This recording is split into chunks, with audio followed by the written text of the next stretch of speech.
Mus visus slegia tas pats ir amžinas filosofinis klausimas.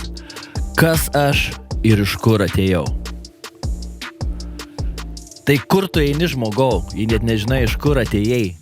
O jeigu tu niekur neini, tiesiog sėdi ir žiūri šį video, tai bent jau šį kartą sėdėk ne veltui. Nes Kava ir Vinilas tinklalaidė keliauja ten, kur gimė ne podcastai, o laidai, schemos ir tikri, sunkus, dabar jau vintažiniai magai. Keliausime į Elfą, į menų fabriką Loftą ir ten mes kalbinsime žmogų, kuris yra pats kaip transformatorius. Ne tas, kur ūžia dėžėje, o tas, kuris jungia visus. Jungia net žemynus. Jūsų dėmesio įlaukia pokalbis su Viktoru Diavara. Apie tai, ką reiškia būti tarp dviejų pasaulių, apie muziką, kuri nėra tik garsas, apie šaknis, kurios galbūt ne visada matosi, bet visada laiko. Jo dar bus cold brew kavos degustacija, nes rimti pokalbiai be kavos nevyksta, o nerimti tuo labiau. Keliaukime į pokalbį.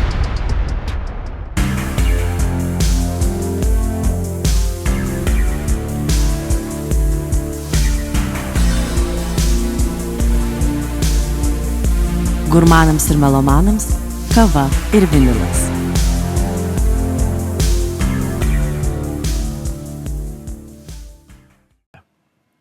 Kartą, hop. Tai sveikas, kaip gyveni, ar nesijaučia pagirių nuo prasidėjusio pavasario? Ne, kažkaip viskas labai gerai. Džiugu, viskas fainai? Taip, tikriausiai man tik jaučiu prasidės šitos alergijos. Alergijos, bet čia jau part of the process. Kaip šiaip sekasi? Susitvarkytos sąskaitos visos, viskas okei? Išrašytos sąskaitos, viskas labai judesi, viskas labai gerai. Gerai, tai aš čia toks prasigrūdau pro loftą, iš esmės esame lofte. Nu, ne visai lofte, esame Elfoje. Galiu gal papasakot, kas tai per vieta, kur mes čia esam? Elfa yra vienintelis baras pasaulyje su langu į loftą. Tai va, tai čia yra toks kaip lofto mažesnis broliukas. Tai va, yra mūsų kaip čia corner pubas, kur kaimynai renkasi ir ne tik tai kaimynai, ir čia vyksta visokie vakarėliai, kur visokie ir didžėjai groja, tomai vėjai ir ne didžėjai ir vienu žodžiu. Tai labai linksma vieta. Tu kepurė, I'm not a DJ, galvoju, gal tau padovanot reikės, nežinau, nes aš toks irgi nelabai DJ, tu nelabai DJ, bet per vakarėlius pasigrojam Elfui. Kaip manai, ir pati erdvė turi kažkokią tai atmintį, nes iš esmės Elfa čia buvus yra elektrotechnikos kažkokia tai gamykla. Ar ta atmintis kažkaip prideda žavesio pačiai vietą, kaip manai? Taip, iš tikrųjų, kai mes čia darėm pirmą tūsą, kada čia 2009 dar per naujaką, iš 2009-2020, aš dar tiesą pasakius nelabai žinojau istorijos šito viso kvartalo, nes ne tik tai čia kur loftas, bet aplamai visas šitas kvartalas. Bet po to susipažinau ir taip turėjom čia žmogų, kuris net ir tais laikais dirbo, ir mums ekskursiją pravedė ir papasakojo, kad būtent va čia, kur loftas yra, buvo ta vieta, kur ten štampavo, tai buvo pati garsiausia vieta visoj gamykloj. Tai va, tai vis dar išlikom pati garsiausia vieta visam rajone. Ir jo, tai labai smagu, kad iš tikrųjų čia anksčiau kasetės ir juostos buvo gaminamos ir sukosi čionais, o dabar mes toliau tą tradiciją laikom, pas mus pilna juostų Elfoj. Mūsų labaro vadovas Donatas labai rūpinasi, kad paveldas būtų išlaikytas. Ir jo, tai kažkaip, smagu, kad taip viskas susirišo. Čia toks kaip listening bar konceptas, kur dabar labai populiarus visam pasaulyje. Tai pas jūs Before It Was Cool jau čia matau. Prasidėjo juostinių magų klausimas, plokšteliai, grojimas ir panašiai, ne? Before It Was Cool čia mano moto. Šiaip ragaujam šiandien kavą, atsinešiau kavos paragauti, tai šiek tiek iš Brazilijos, iš Salvadoro, dabar Brazilija ragaujam. Dabar Brazilija. Gali čia pasidėti. Galiu čia pasidėti. Koks tavo santykis su kava šiaip? Išgeriu aš kavos kiekvieną dieną, bet nesu aš nei ten kažkoks gurmanas, nei žinovas, nei aš ten labai lankau ten kažkokius ten kavos festivalius ir taip toliau. Anksčiau vykdavo čia lofte, tai buvo smagu stebėti, kaip viskas vyksta ir taip, bet jo, nu nesu aš ten kažkoks kavos, ten, tipo, nežinau. Nu, bet dabar liežuvo jauti tokį medų, tokį riešutus, pienišką šokoladą. Mes turim dar kitų kavos. Kavą jaučiu. Gal paragausim dar kitų kavos, pažiūrėsim, gal kažkaip jau interviu gale bus degustacija vykdyta. Gerai. Mokumoji. Aš šiaip esu kavos daug ragavęs iš Afrikos įvairių valstybių, pavadinkime, iš Kenijos, iš Etiopijos, iš Burundžio. Iš Malio niekada nesu. Kaip ten Malyje? Ar ten geria hebra kava, ar ten arbata gal ten populiaresnė labiau? Ar viskas kažkoks yra kitas jų mėgstamas geriamas? Ten arbata yra labai populiari, tai ten yra labai įprasta. Nu, dažnai per dieną jie išgeria tą arbatą, kur ten per kelis kartus. Tai pats pirmas yra stipriausias ir po to vėl užpila, man atrodo, iki 4 ar 5 kartų ir pats, nu, paskutinis yra. Bet, nu, šiaip pirmas yra toks čefyras ir jeigu išgeri, tai, nu, taip sunku užmigti naktį, taip normaliai kikina. Ir jie ten cukraus belenkiek, nu, ten toks mažas, ten puodukas, nu, ta prasme tokie, kur virina jame ir praktiškai kiek ten, nu, tiek pat cukraus įdeda. Nu, ta prasme, pilna cukraus. Ta kartumo turbūt su kofeinu, kad nuimti spėjau.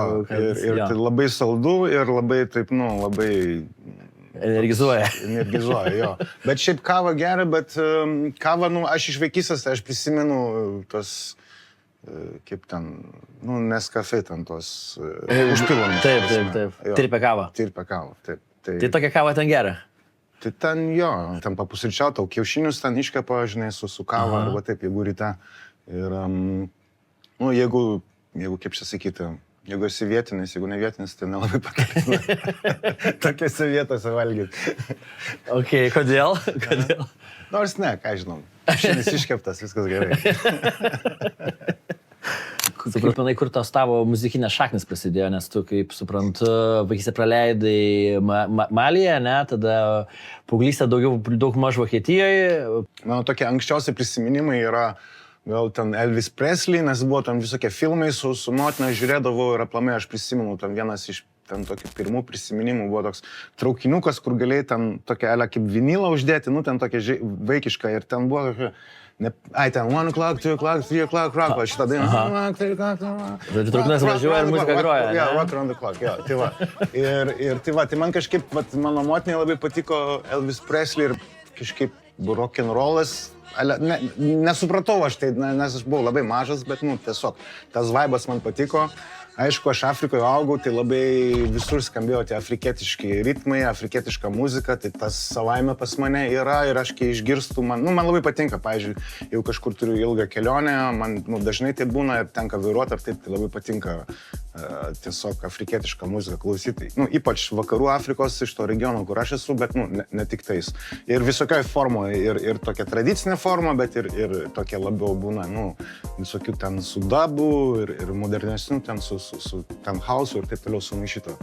Tai va, tada atsimenu, kad mano toks, kaip čia sakyti, tokie pirmieji, nes, nu, Mali buvo, tikriausiai kaip ir čia, buvo tiesiog viena televizijos stotis, nebuvo ten, kad ten... Pasirinkimo, ne? Pasirinkimo, buvo viena televizijos stotis, ką jie nerodydavo, tą ir žiūrėdavai ir ten kažkaip šeštadienis ar kažkas tokia būdavo ten Etoile, nu, žvaigždžių valanda, kažką ten Etoile Star, neprisimenu. Ir ten rodydavo visokius klipus, tai ten pagrinde būdavo, nu, ten iš Afrikos ir iš Mali ir ten vienu žodžiu. Bet aš atsimenu, mane labai toks buvo, kaip Bruce Springsteen buvo, Born in the USA ir Dancing Myself, ne, čia, Dancing in the Dark, neprisimenu. Bet vienu žodžiu, ten tas klipas, kur ta Courtney iš Friends po to, jinai labai jauna, jeigu ką pasižiūri, tam klipą vaidina, ne? Jo, jinai tam klipą šoka ir jisai pasirenka vieną panelį iš publikos ir va, daug vėliau jinai tam paauglė buvo ar kažkas tokio, daug vėliau jinai va, Friends buvo viena iš pagrindinių žvaigždžių. Tai va, tai aš atsimenu ir man buvo, nu, man truputį keista buvo ir tada atsimenu Europe išėjo Final Countdown ir aš atsimenu, nes aš buvau Afrikoje, aš nelabai žinojau, kas tas rokas ir taip toliau. Ir aš atsimenu, kad daug maž man ten buvo, ką žinau, ten 9 metai, 8-9 metai ir kai man buvo 10, aš atvykau į Vokietiją Ir man atrodo, kad kol aš netvykau į Vokietiją, aš net nežinau, kad Europe yra bičiai. Aš galvoju, kad ten panos, nes, tiesiog nebuvo rockerių ar nebuvo tų rockų, tai žinai, ten 4 ar 5 bičiai su ilgais plaukais, žinai. Įsidažę dar būna veidus, ten baisiai, ten nesuprasi tikrai kartais ar bičias ar pana.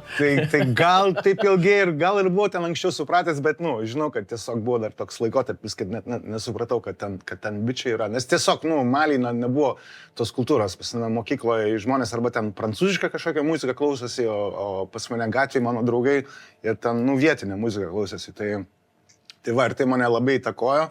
Ir tada, kai man buvo 10, aš atvykau į vasario 16 ir mano vyresnė sesuo Gabija ten mokinosi ir jinai, kadangi man ten buvo tik 10 metų, jinai nuvyko į tą tokį, kaip pas mus ten, į prekybos centrą didelį ir manęs užklausė plakatų, ar nori į kambarį, kad pasikabinti, žinai. Ir aš pasakiau, kad norėčiau, atrodo, Europe pasakiau, Europe ar kažką. Jis man nieko nesakė, bet jinai tiesiog savo pasigalvojo, tikrai tau nepirksi Europe. Ir ką tau atnešė? Ir jinai man parvežė ACDC plakatą. ACDC? Jo, ir ACDC. Tada pamėgi ACDC? Ir man davė The Cure ir ACDC. Jos tuometinis bičias man ACDC davė kasetę, o jinai man The Cure kasetę davė. Ir taip mano gyvenimas visiškai muzikinis pasikeitė visiškai. Ir čia buvo tas momentas, kai įsimylėjai Max muziką ir sugalvojai, kad nori būti muzikantu? Ar buvo kada? Ne, kelis metus vėliau, čia buvo daugmaž 88, o 91 metais aš iš savo pirmą roko koncertą, roko festivalį. Čia buvo Monsters of Rock turas, kur buvo AC/DC, Metallica, Black Crowes, Queensryche ir Motley Crue. 5 grupės. Man buvo tada 13 metų berods ar kažkas tokio. Ir manęs direktorius neišleido, bet aš nusipirkau bilietą ir ten abiturientai, gimnazijos vasario 16 važiavo. Mano motina man parašė leidimą, kad leidžia man važiuoti, aš nunešiau direktoriui, vis sako, mes čia Vokietijoje, kol tu čia esi, aš atsakingas už tave, ne tavo tėvai, tai niekur nevažiuosi, bet aš vis tiek išvykau. Little rebel me. Ir ta diena pakeitė mano visą. Ta diena aš atsimenu, kai prasidėjo AC/DC koncertas, prasidėjo nuo Thunderstruck ir ten Angus Young, matosi tik jo pirštas ir po to prasideda, ten griaudėsiai ir tada... Matosi dėl tavo ūgio, ta prasme, mažo? Aš tai, man buvo 13 metų. Kažkas mane ant pečių, man atrodo, įsidėjo ten kažkuris ten abiturientas. Ir tai buvo tas momentas, kai aš nusprendžiau, kad aš noriu tą patį daryti, ką jisai daro. Ir nuo to momentų kažkaip pradėjau grupėse groti ir taip visiškai. Iš tikrųjų, tas vakaras mane suformavo. Aš jau buvau AC/DC fanas, bet kai aš pamačiau jos gyvai, tai buvo tiesiog bigger than life, nes ten tas show, kur money talks, pinigai krenta, ten for those about to rock, ten 20 šitų patrankų šaudo, ta prasme, ten tie prisipučia per Highway to Hell, ten Anguso galva, per Hula to Rosie, ten ta Rosie prisipučia didžiulę per visą scenos galvą. Okay. Jo, aš tais laikais viską žinojau, ką jie valgo prieš koncertą, jie ten turėjo kažkaip 80 tonų vežėsi, ten 30 fūrų, viską, ten bravo skaitydavau, viską žinojau, kiekvieną faktą apie jos. Mano visa siena buvo vien tik tai AC/DC plakatai, ten kokie pora Guns N' Roses, o šiaip visa kita buvo tik tai Angus Young ir AC/DC ir tai mane jie labai formavo. Tai kartu skamba kaip ir per maištą tavo skonis, pavadinkime, pasikeitė, bet gal dabar šiek tiek grįžta tas skonis atgal iš to Rebel prie šaknų, nes norėjau, kad papasakotum apie Afrodelikų projektą. Taip, daugmaž ten 2018, kažkas tokio. Aš ten kažkokiam festivaliai, mažam draugų festivaliai, kur ten 100 žmonių pirmą kartą tenais linkėjome Rafui ir Ifraf, jo ten renginys buvo, tai ten pirmą kartą realiai kaip Afrodelik pasirodžiau ir būtent per tas kelias dienas ten tiesiog tokį kaip kūrybinės dirbtuvės pasidariau ir ten paruošiau tokį kaip koncertinę programą ir ten to festo gale pasirodžiau. Ir tada tais pačiais metais mano tėvas mirė.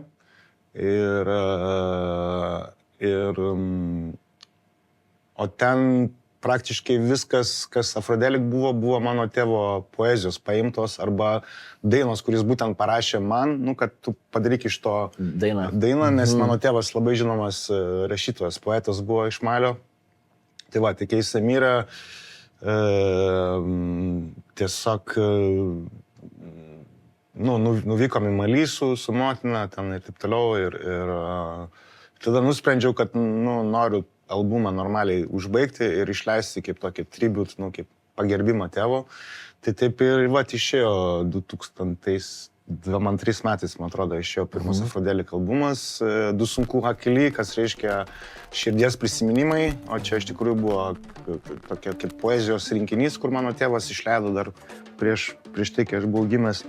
Tai tokiu pačiu pavadinimu pavadino albumą ir jo, taip gavosi toks tėvo pagerbimas ir tuo pačiu prasidėjo man ir su Afrodelik toks kaip muzikinis eksportas, nes daug kas gal Lietuvoje to nežino ar net ten nesidomi ir aš taip nesiskelbiu ir taip, bet iš tikrųjų su Afrodelik teko pagroti tam virš, net dabar tiksliai nežinau, virš 14 šalių. Tai nuo Indijos, Taivano, Kroatijoje in Music Festival grojom, ten didžiulis festivalis, Fusion festivalį grojom Vokietijoje, irgi ten milžiniškas festivalis.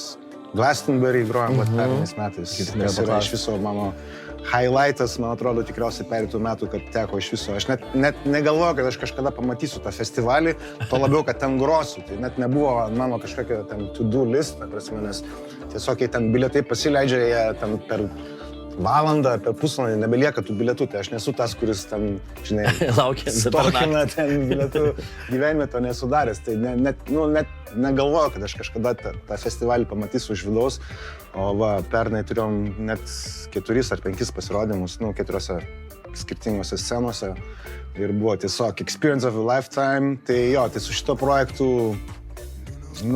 labai teko apkeliauti pasaulį ir labai džiaugiuosi. Jūs labai įdomi skamba, tas grįžimas pavadinimu prie šaknų, bet lygiai taip pat ne tik tėčiui, bet ir mamai turiu kitą projektą, man atrodo. Gali papasakoti, atsigeriam dar kavos ir gali papasakoti apie elektroninės startinės. Tai dabar jau kitą jau.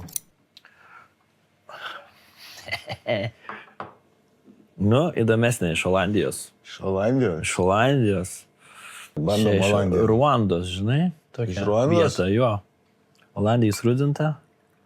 Ja, tai aišku, kad europiečiai sako, kad jų. Iš Ruandos, o iš Olandijos. Ten, kur skrudinta. Ta prasme, tipiška. Manęs dažnai klausia, ar turi itališkos kavos. Sakau, italai tai neaugina, tai tik tai skrudina.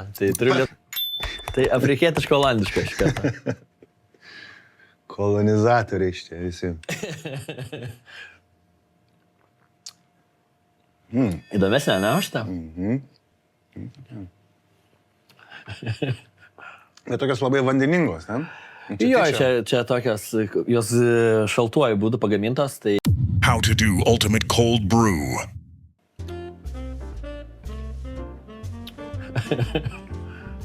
Kažkas jau ne, atranda. Kai jau pasikeitė, jo, likti. Svarbu, kad ne visa kava vienoda, ne? Vis dėlto paaiškėjo, kad ne visa vienoda. Šiandien jau gerai. Tai grįžtam į Lietuvą, grįžtam prie elektroninių sutartinių. Papasakok, kas čia per projektas pas tave? Taip, elektroninės sutartinės taip ir prasidėjo, bet dabar persivadino, dabar vadinasi Sutartronika. Sutartronika, taip. Va. Čia jūsų naujas logotipas? Oi, prašau. Sutartronika. Čia mūsų naujas logotipas. Ir taip, tai iš tikrųjų projektas, kuris prasidėjo kaip meninė instaliacija, jis seniai čia kokiais irgi tais pačiais ten 12. Ten su tuo rateliu aš prisimenu kažkokį. Jo, buvo 3 verpimo rateliai ir pasikvietė kaip, tiesiog, kad muzikinę dalį labiau perimčiau, tai buvo tokie 3 verpimo rateliai, kurie buvo prijungti prie kompiuterių su tokiais konverteriais. Šiuolaikinis menas. Jo, ir kai sukeitė tos ratelius, ko greičiau sukai, to garsiau. Ten muzika pasileisdavo visų pirma ir ko greičiau sukdavai, to garsiau ta muzika. Ir kadangi buvo 3 rateliai, tai buvo kaip sutartinė, nes tiesiog ir po to aš įrašiau Laurita Peleniūtės partijas, tiesiog, kad būtų ir ne tik tai muzikinis fonas, bet ir tikros sutartinės. Ir šitą instaliaciją važiavo per Lietuvą įvairiuose muziejuose ir taip, tiesiog kaip mes padarydavom pasirodymą ten valandos ir po to palikdavom ten savaitę arba ilgiau. Kaip instaliacija meno, kur gali kiti patys žiūrovai, lankytojai galėjo tiesiog patys prieiti ir ten... Patys sutartinę suverpti. Geras. Tai va, tai čia ir prezidentūros muziejų buvo, ir Klaipėdos, nu, daug kur iš tikrųjų po visą Lietuvą pavažinėjau šitą instaliaciją. Ir po to, aš kai buvau Lauritos ten tos vokalus įrašęs, vėlgi krizė kita. Krizės visą laiką yra, žmonės, 20 krizė atnešė loftą, o COVID krizė man atnešė Afrodelic ir sutartinės. Tai jo, tai per COVID tiesiog nebuvo ką veikti. Tai paskambino Lauritai, sakau, turiu čia tavo įrašytus ten tos takelius. Ar leidi kažką ten pabandysiu tiesiog, paeksperimentuoti. Ir taip gavosi, kad dar metus prieš Afrodelic, tam pirmais metais išėjo elektroninės sutartinės, pirmas albumas, iki šiol dar vienintelis albumas. Ir jo, su šito albumu mes prasivažinėjom per Lietuvą, iš tikrųjų labai daug ten per visokius ten kultūros centrus ir per visokias ten šventės, ten minėjimus ir vienu žodžiu. Ir tuo momentu supratau, kad kažkaip tas projektas, kažkaip truputį rimčiau man reikia jį pažiūrėti. Ir jo, ir tada pradėjom po truputį jau irgi į užsienį su šito projektu reikštis. Dabar turim vadybą, Juliana Vološ, jinai turi JV Promotion, yra tokia agentūra. Iš Estijos, jinai pati Vokietijoje bazuojasi, bet jinai yra iš Estijos ir jinai jau buvo 23 metais, pavyzdžiui, išrinkta kaip geriausia metų eksportuotoja, nes turi labai daug, yra prisidėjus prie labai daug Estijos atlikėjų eksporto, kurie, tam turina po visą pasaulį. Bet yra būtent su world music, su pasaulio muzika susiję, bet ne tik tai originalioji formoje. Tai jinai labai sudomėjosi to projektu ir mes su ją dabar jau 2 metus dirbam ir pereitais metais teko pristatyti Lietuvos paveldą, UNESCO saugomos sutartinės, teko pristatyti Tallinn Music Week Estijoje, Le Printemps de Bourges festivalį Prancūzijoje, Womex festivalis, kur aš jau labai seniai norėjau groti Suomijoje, PIN Conference Šiaurės Makedonijoje, Mundial Montreal Kanadoje, net Šiaurės Amerikoje teko, tam turą turėjom irgi ten 4 ar 5 koncertus viso. Dar tikriausiai kažką pamirštu, bet tai vienu žodžiu. Ir šiais metais pagaliau išeis antras albumas, kaip tik pereitais metais persivadinom iš elektroninių sutartinių į Supertroniką, kad būtų lengviau ištarti nelietuviams. Tai gal išeis ir albumas ir Afrodelico naujas šiemet? Ne, Afrodelikai dabar truputį ant ledo, tikrai, nes niekaip nespėjau. Šiais metais nusimato Kandės albumas. Tai dar turi kitų projektų dar. Jo, su Skempais kažką ten virinam. Bet jau tikrai Kandės albumas bus ir tikrai bus Supertronic albumo. Papasakok daugiau apie Siciliją, mačiau, kad nauja meilė tavo Instagrame dalinaisi ten ne kartą, jau buvai. Labai patinka, kas ten tokio, kas ten taip tave sužavėjo. Taip, Sicilijoje yra mano labai geras pažįstamas draugas Mark Dealer, kuris, jo žmona yra Latvija, jie patys yra gyvenę Afrikoje. Vienu žodžiu, labai ilgai, ten 15 metų jie ten turėjo tokį kaip music venue ir viešbutį ir jie per COVID grįžo į Europą, nes ten irgi vienu žodžiu nepaėjo reikalai per COVID ir pabandė ten Latvijoje pagyventi, bet ten, žinai, po 15 metų Afrikoje ne visai tas vaibas. Tai jie nusprendė Sicilijoje įsikurti ir jie ten įkūrė dabar tokią kaip kultūros centrą, rezidencijos vietą, kur iš tikrųjų, jeigu kam aktualu, galite surasti, vadinasi Meraki. Tai va, Testa dell'Acqua yra miestelis, ten apie valandą važiuoti nuo Katanijos. Ir jie ten įsikūrė, nusipirkė plotą, ten kalnuose. 200-300 gyventojų. Aš ten jau, man atrodo, jau dabar per 1,5 metų jau 5 kartus apsilankiau. Oho. Tai tam kimelį esu jau savas, vietinį barą ir ten jau net nieko nereikia sakyti. Iš karto žino pusryčiams, ko nori, per pietus ir vakarieniai. Vienu žodžiu. Ir man tiesiog aš įsimylėjau Siciliją, nes Sicilija maistas, gėrimai, kultūra, žmonės, peizažai, gamta, tiesiog viskas yra ten tobula, yra visiškai man tikrai įsivaizduoju, kad galėčiau ten jau, pensiją savo jau, kiek bus laikas jau apsiraminti, tai aš ta prasme, aš įsivaizduoju, kad net ir dar prieš pensiją aš gal norėčiau kažką Sicilijoje kažkaip bent jau dalinai įsikurti. Loftas Fest gal kokį padaryti reikia? Iki to dar nemastau, dabar aš labiau, man Sicilija yra labiau poilsis, o ne darbas. Bet, iš tikrųjų, kas ir gerai, kad teko ir Sicilijoje ir pasirodyti jau nemažai, ir Sofrodelik jau teko, nes tas mano draugelis, kaip minėjau, Afrikoje. Jisai irgi yra iš tos muzikos pasaulio, tai jis irgi renginius organizuoja ir taip toliau. Ir pas jį vyksta ten rezidencijos iš viso pasaulio, atvyksta žmonės ir va, tu ten tokį namelį pastatė, tai tu ten vidury kalnuose. Vat aš ten buvau kažkada 2 savaitės, atsikeli ryte, vienu žodžiu, ten tiesiog, wow, idiliška ir vat, kavos pasidarai ir tiesiog ten ganos į oškas ir vienu žodžiu, ten visiškai wow. Ir aišku, tai aš ten dažniausiai pas juos būnu, bet aišku pasinaudoju progą ir tiesiog apvažinėti, nes dažniausiai, kai atvykstu pasiemu mašiną ir tiesiog apvažinėjai ten aplinkui. Tai, žinai, nuo Palermo iki, žinai, aplinkui, ne tai, kad visą Siciliją jau išbarščiau, bet, bet, tiesiog yra mano nauja dabar tokia, mano nauja meilė, ar flame, arba, ir labai, pas mus tas šaltasis sezonas ar pavasaris, tai ten, yra visiškai idealios sąlygos. Ir maistas visą laiką šviežas, visur, kur eini, visą laiką ten pagal sezoniškumą, jeigu nėra braškių, tai nėra, jeigu nėra mangų, tai nėra, bet kai jų yra, tai tiesiog skonis yra wow. Wow. Tai va. Nice, galim dar vieną kavą išgerti. Taip. Ir tada pakalbėsim. Ir kava ten yra wow.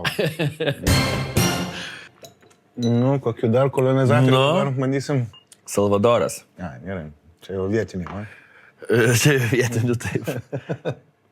El Salvador. El Salvador. Okay. Gerai, tai Smebas sako, kad čia turėtų jaustis migdolai, spanguolės, pieniškas šokoladas, apelsinai.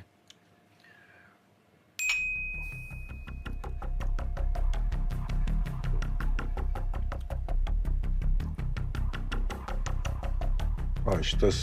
Netokie gaivi kaip prieš tai, ne? Netokie vandeninga. Bet man šitą labai patinka. Tokia močina.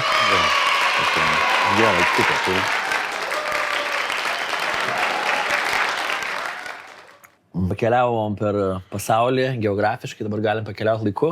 Grįžtam prie tikrosios urban legendos, prie grupės Scamp. Ir albumo, koks ten tavo nemėgstamiausias, sakei, Scamp albumas? Mes tokie, mes už... Mano nemėgstamiausias? Taip. Ai, štai mes. Štai mes albumas. Ne šitas čia Skempinligė, ne? Čia Skempinligė. Tai dabar populiaru labai perleisti vinilus, ypač kai būna kažkokia proga, kažkiek tai metų. Ar Skempinligė turi kažkokie tai jubiliejų gal dabar, nežinau? Kodėl? 25 metai. 25 metai. 25 metai. Šitas albumas išėjo 2001 metais. Ir 2001 metai, sakyčiau, buvo Scampų ta viršūnė, kur gal reikėjo ir skirstytis po to. Tai va, tai jo, 2001 metais išleidom... Metai prasidėjo nuo to, kad išleidom pirmą slingą Superstar. Man atrodo, buvo vasario mėnesį, po to nusprendėm, kad dalyvausim Eurovizijoje ir įrašėm You Got Style ir teko atstovauti Lietuvą Eurovizijoje, Danijoje, Kopenhagoje ir po to vasarą, birželio mėnesį išėjo būtent šitas albumas Skempinligė. Ir jo, tai buvo tiesiog toks laikotarpis, kai daug kas Lietuvoje sirgo Skempinligė. Kas nežino, tais laikais buvo irgi kaip covidas, bet ne covidas, ne taip žiauriai, bet buvo Kempinligė, buvo tokia... Kiaulių gripas, ar ten kažko gripas, ar paukščių gripas, kažkas ten tokio nebuvo? Karvių. Kas čia? Karvių, teisingai. Kažkoks gripas. Aš dar prisimenu irgi iš tų laikų, kad nes Europoje, ten tos, kaip galvijus apie šitas. Galvijai, jie tiesiog jos ten sudegino, nes tiesiog reikėjo pašalinti. Reikėjo pašalinti.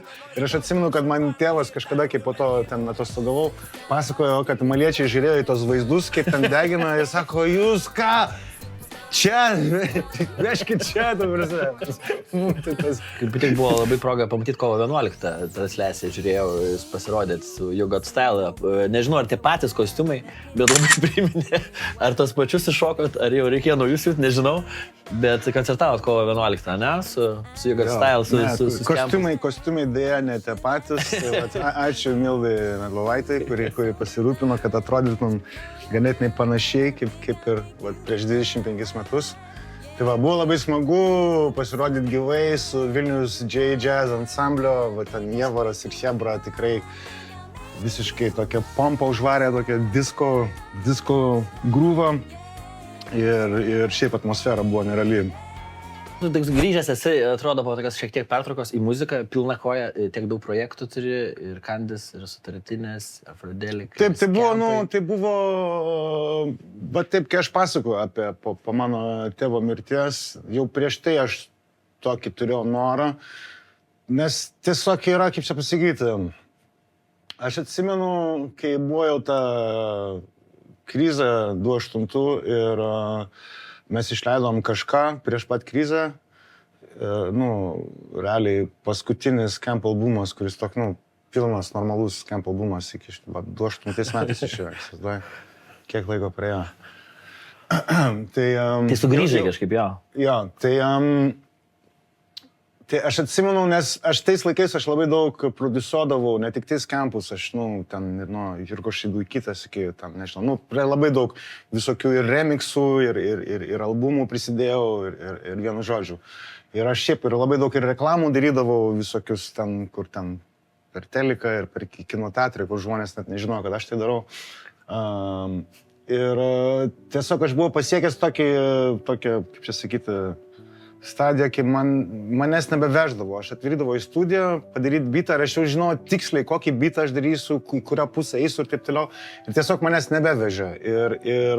Ir tada kažkiek prasidėjo loftas ir aš, kažkiek turėjau bendro su renginio organizavimu, buvo ten tabamiai, ten tie visi tabamiai gaus ir taip ir teko ganėtinai tų didelių daryti, bet, renginio organizavimas nebuvo mano visiškai kasdienybė tokia, žinai. Buvo vis tiek atlikėjas ir tada aš visiškai užsivedžiau čionais, ten, ten Power of Stellar, Nicolas Jar, ten Dark Side, Moody Selector ir visą tai, kas lofte buvo, tiesiog. Buvo, wow, jo. Buvo visiškai, aš tada visiškai į tą pasaulį lindau, žinai, ir, realiai kažkada ten jau 2017 aš jau supratau, kad manęs tai nebeveža, žinai. Nes buvo, kai ten visi atlikėjai, aš pats su visais eidavau ten vakarieniauti ir taip toliau, po to jau nuo kokių ten, nežinau, ten 17 metų ir taip aš net, ne tai, kad man nesvarbu buvo, bet, tiesiog nebekelia tai emocijų ir taip toliau. Ir, aš esu toks žmogus, tiesiog, jeigu neveža, tai neveža, žinai, tai kam, ne tai, kad kankintis, ne tai, kad čia kažkokia kančia yra, bet, ir aplamai ir šiaip tas darbė lofte tikrai toks labai up and down, nes, žinai, padarai renginį, gerai praeina, padarai blogą renginį, tai ten tokios duobės būna, tai ko mažiau renginių darai, to mažiau minusų turi. To laimingesnis šiek tiek lieka. Laimingesnis, žinai. Tai va, bet šiaip buvo toks sąmoningas noras tiesiog pasiilgo vėl ant scenos būti, ne tik tai už scenos, ne tai, kad kai loftas buvo, mes vis tiek ten grodavom su Skempais ir Kandis, ir buvo tų projektų, bet nebuvo mano, kaip čia sakyti, prioritetas, o dabar muzika yra vėl mano visiškai prioritetas ir jo, tai labai džiaugiuosi tam ir dabar, taip ir laikysi. Neinam jaunin, tai kol dar kaip čia sakyti, kol dar kapotas, po kapoto dar yra parako ir dar, žinai, galim ant 5 bėgio varyti, tai tol varo. Gerai, tai, ką žinau, kas nesirgo skempinligė, linkiu susirgti. Gen Z gal net nežino, kas čia per daiktas, turbūt. Taip, skempinligė, populiariausias Skempų albumas, kažkada... Bestselleris. Kažkada net buvęs platininių, kai dar buvo tokie dalykai, dar jie yra, bet kai jie fiziškai... Gavo fiziškai platinos padavė. Tai va, ir jeigu norit, jeigu jūs prisimenat, jeigu kažkada turėjot šitą albumą kasetėje arba kompaktiniam diske, arba jeigu neteko, bet vėlesniam laikotarpiu jūs pradėjot klausytis į ten Spotify arba taip toliau, tai dabar galit pagaliau norit vinilą įsigyti, lyskite į Bandcamp, Scampų Bandcamp, ten galite užsisakyti šitą vinilą. Ir čia yra vienų žinomiausių Scamp dainų kaip Superstar, bet abu dabar kol kas aukštyn rankas, Saulė Manija padaryta dar viena, You Got Style, Coming to Your Town su Marijonu Mikutavičium. Vienu žodžiu, čia DJ Mamanės krečioja, čia Martinas Kuliavas groja gitarą, čia vienu žodžiu Linas Rimša aranžuotę darė, You Got Style, čia yra tiesiog istorija. Per daug kavos su to daviau, man atrodo. Tai ačiū, kas žiūrėjo, kas Bandcamp, Scamp. O mes susitiksim vakare, vis tiek Elfoje, ne, nes čia geriausiai kaimynų susitinka visada šitą vietą. Bandcamp, Scamp. Elfoje susimatom. Vakare. Nu gerai, daugiau. Kava man irgi šitą trečiasi.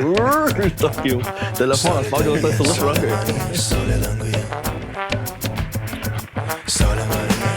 Ką?